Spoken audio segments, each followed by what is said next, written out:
আমাদের সরকারের বয়স কিন্তু মাত্র 2 মাস। মাননীয় প্রধানমন্ত্রী, বিএনপির চেয়ারম্যান জনাব তারেক রহমানের নেতৃত্বে জনগণের প্রত্যক্ষ ভোটে একটি সুষ্ঠু নির্বাচনের মধ্য দিয়ে এই সরকারটি গঠিত হয়েছে। মানুষের অনেক প্রত্যাশা, 17টি বছর মানুষ একটি ফেসিবাদের কবলে পড়েছিল। আপনারাই বক্তব্য উপস্থাপন করেছেন, আপনারাও নির্যাতনের মধ্যেই ছিলেন। বাংলাদেশের সমস্ত সেক্টর কম বেশি সবাই নির্যাতন ভোগ করেছে এবং যেই কারণে স্বাধীনতার পর অনেক আন্দোলন হয়েছে। যে কয়টি আন্দোলন হয়েছে, 75 একটি বিপ্লব হয়েছে শহীদ রাষ্ট্রপতি জিয়াউর রহমানের নেতৃত্বে, স্বাধীনতার মহান ঘোষক, সেটি নেতৃত্ব দিয়েছেন শহীদ রাষ্ট্রপতি জিয়াউর রহমান। 90 একটি আন্দোলন হয়েছে, সেটি নেতৃত্ব দিয়েছেন আমাদের মরহুমা সাবেক প্রধানমন্ত্রী দেশনেত্রী বেগম খালেদা জিয়া। এই 24 একটি আন্দোলন হয়েছে, সেই আন্দোলনের মূল নেতৃত্বে ছিলেন বিএনপি এবং আমাদের নেতা মাননীয় প্রধানমন্ত্রী জনাব তারেক রহমান। এবং এই আন্দোলনের সমস্ত মানুষ নেতৃত্বে অংশগ্রহণ করেছেন।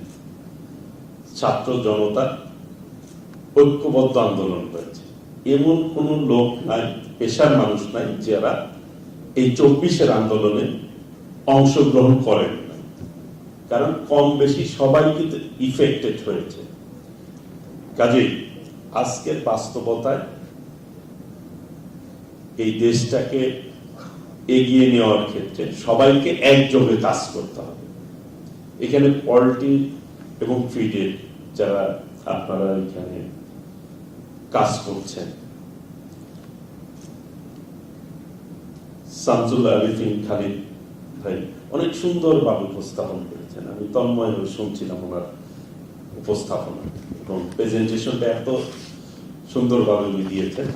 আমরা অবশ্যই সরকারের পক্ষ থেকে আপনাদের সার্বিক সহযোগিতা আমি করব। মানুষের প্রত্যাশার জায়গা কিন্তু অনেক বেশি। আপনার ভীষণ 2030 কথা বলেছেন, 30-এর মধ্যে আমরা যাতে রপ্তানি করতে পারি খাদ্যে। আমি সবচেয়ে আশার জায়গা থেকে আপনাদেরকে বলছি যে প্রত্যেক খামারে কিন্তু কৃষক কার্ডের আওতায় পড়বেন আপনারা। কাজেই এগ্রিকালচার সেক্টর যে সুবিধা পাবে, আপনারাও কিন্তু সেই সুবিধার আওতায় পড়ে যাচ্ছে। এই ক্ষেত্রে ট্যাক্সের বিষয়টা কিন্তু আপনারা, যে ট্যাক্সের বিষয়টাও আপনারা সুবিধা পাবেন এবং ঋণের ক্ষেত্রে যেটি, সেটিও কিন্তু আপনারা সুবিধার আওতায় আসবেন আপনারা আল্লাহর রহমতে। তাহলে শুধু যে পলিটি এবং এই সেক্টরটা পাচ্ছেন তাও না, এখানে সব খামারিরাও কিন্তু কৃষক কার্ডের আওতায় পড়বেন আপনারা। কাজে সেই জন্য আপনাদের যেটি বলেছিলেন যে ট্যাক্স বাড়িয়ে দিয়েছে, সম্ভবত এইটা তো আপনারা সুবিধা পাবেন। সেই ক্ষেত্রে আমাদের দিক থেকে আপনারা প্রথম যে উপস্থাপন করেন স্বাগত বক্তা, যে এটা সমাধান, যে আমাদের ফিডের মূল্য বাড়িয়ে দেওয়া হয়েছে, বাড়িয়ে দিয়েছেন আপনারা, যেই কারণে এটা মার্কেটে কিন্তু কিছুটা হলে প্রভাব পড়েছে। এক সময় হয়তো আপনারা যারা ক্ষুদ্র খামারিরা, আপনাদের কাছ থেকে মুরগির যে খাবার এবং বাচ্চাগুলি আপনাদের কাছ থেকে নিত, সেটি হয়তো আপনারা 2 মাস আগেও আপনারা ক্রেডিটে দিতেন। এখন কিন্তু ক্রেডিট মনে হয় আপনারা বন্ধ করে দিয়েছেন, যে যতটুকু ইনফরমেশন আমার কাছে আছে, যে ক্ষুদ্র খামারিরা আর ক্রেডিটে আপনাদের কাছ থেকে এইগুলি পাচ্ছে না।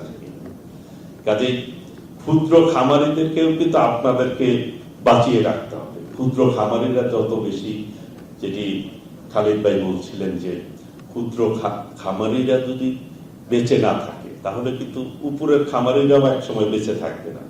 এটা একটি বিল্ডিং এর পিলারের মতোই যদি আমি বিবেচনা করি, যে বিল্ডিং এর ফাউন্ডেশন যদি শক্ত না হয় বিল্ডিংটা কিন্তু এক সময় ধসে পড়ে যাবে। কাজেই আপনারা ক্ষুদ্র খামারিরা যাতে ঠিকভাবে তাদের খামারিগুলি পরিচালনা করতে পারে, তারাও যাতে তাদের ব্যবসার প্রত্যেকেই কিন্তু প্রফিট করতে চায়, সেই প্রফিট মার্জিনটা কিরকম হবে সেটা একটা বিবেচনার বিষয় আছে। এই যে মাঝখানের যে অংশটি আপনারা ব্যাখ্যা করলেন, যে ডিমের উৎপাদন খরচ আমার 7 টাকা না 9 টাকা, 7.5 টাকা, এবং 9 টাকায় আমি যতটুকু আমার কাছে ইনফরমেশন আছে যে 9 টাকা একটি খামারি ডিম উৎপাদন করতে খরচ হচ্ছে, কিন্তু সে বাজারে যে বিক্রি করছে 7 টাকা বা সামথিং, তার কিন্তু 2 টাকা সে লসে বিক্রি করছে। কাজেই এই লসে কতদিন সে টানবে এটা তো আমাদের বিবেচনায় নিতে হবে। কাজেই ক্ষুদ্র খামারিরা যাতে টিকে থাকতে পারে সেটা কিন্তু আপনাদের সেই ব্যাপারে তাদেরকে সহযোগিতা করতে হবে। আর আমাদের দিক থেকে আপনাদেরকে সহযোগিতা করার ব্যাপারে আপনারা যেই বিষয়গুলি উপস্থাপন করেছেন সেই বিষয়ে অবশ্যই আমার জায়গা থেকে আমি সর্বোচ্চ সহযোগিতা আপনাদেরকে দিব। এখানে কিছু কিছু বিষয়ে কিন্তু রয়েছে। ভ্যাকসিনটা আমরা ইম্পোর্ট করি, আপনারা ইম্পোর্ট করেন হয়তো কেউ কেউ।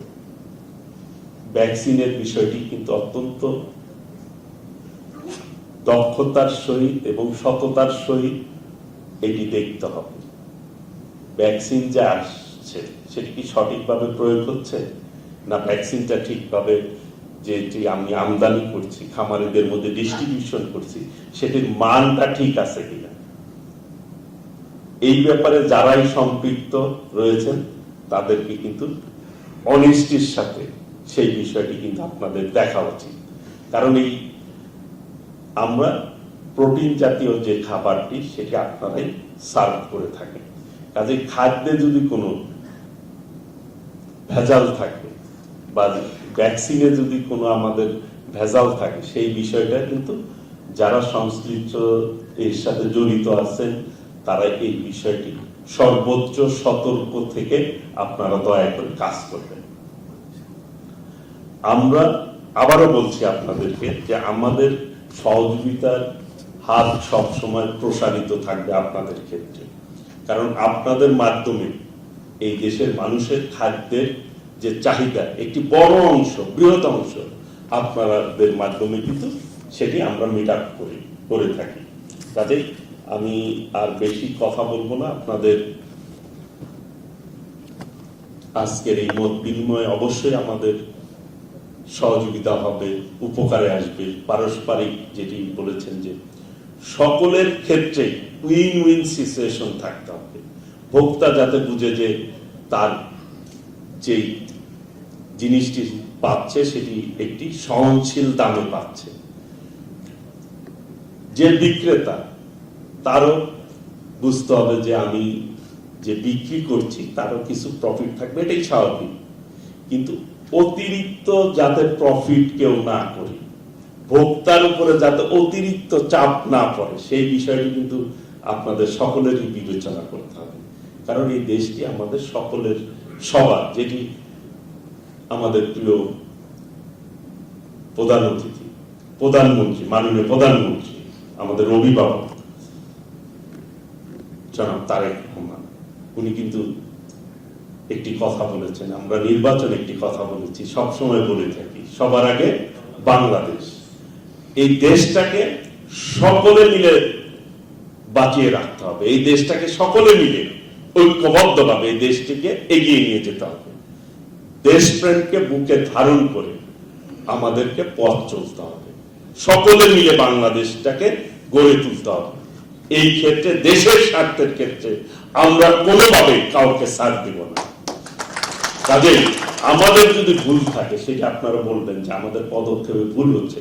আমরা যে কোনো পদক্ষেপ নেওয়ার আগে অবশ্যই আপনাদের সাথে মত বিনিময় করবো। আজকে এই যে মত বিনিময় আমরা করলাম, আপনারা আয়োজন করেছেন, অবশ্যই যেটি আমার সচিব সাহেব বলেছেন যে আপনারা ক্ষুদ্র একটি টিম করবেন, যেটির সাথে আমরা তাৎক্ষণিকভাবে যে কোনো বিষয়ে আমরা কথা বলতে পারবো এবং আপনাদের পরামর্শ নিতে পারবো।